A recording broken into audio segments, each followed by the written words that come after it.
यही इसी तरह की स्थिति हुई थी अरविंद केजरीवाल की, उनको समझ में नहीं आया था। इसी तरह की स्थिति हुई थी ममता बनर्जी की, उनको भी समझ में नहीं आया। अरविंद केजरीवाल और ममता बनर्जी को लग रहा था कि हमें कौन हटाएगा, हमें कौन बेईमान साबित कर सकता है, हमारी सरकार पर कौन उंगली उठा सकता है, हम सब पर उंगली उठा सकते हैं, हम सबको बेईमान कह सकते हैं, हमको कोई नहीं बोल सकता।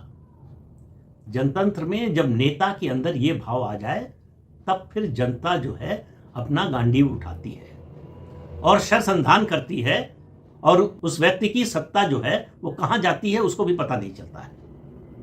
ममता बनर्जी से पूछिए, अरविंद केजरीवाल से पूछ लीजिए। राहुल गांधी की सत्ता, उनकी पार्टी की सत्ता तो 2014 में चली गई। आज इस बात को 12 साल हो गए, फिर भी राहुल गांधी को समझ में नहीं आ रहा है कि हुआ क्या है।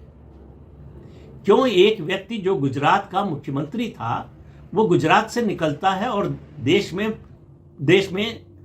में छा जाता है, देश का प्रधानमंत्री बन जाता है लगातार 3 बार। गांधी परिवार में भी ऐसा करने वाले सिर्फ जवाहरलाल नेहरू है, उसके अलावा कोई नहीं हुआ।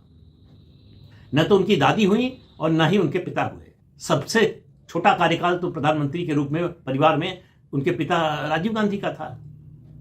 पहला चुनाव प्रचंड बहुमत से जीते और दूसरे चुनाव में सीटें आधी से भी कम रह गई।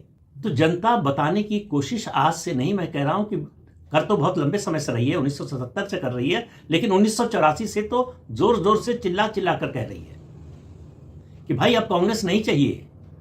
जुगाड़ करके आप 2004 में आ गए, जोड़ तोड़ करके आ गए, फिर जनता ने ऐसा उखाड़ा कि जोड़ तोड़ करने लायक भी नहीं छोड़ा। लेकिन राहुल गांधी को यह समझाए कौन, ये बताए कौन? क्योंकि राहुल गांधी न सुनना चाहते हैं न समझना चाहते हैं। जो सन्निपात का मरीज है उसको डॉक्टर भी नहीं समझा पाते हैं, बता नहीं पाते हैं, उसको केवल दवा देते हैं कि वो शांत रहे।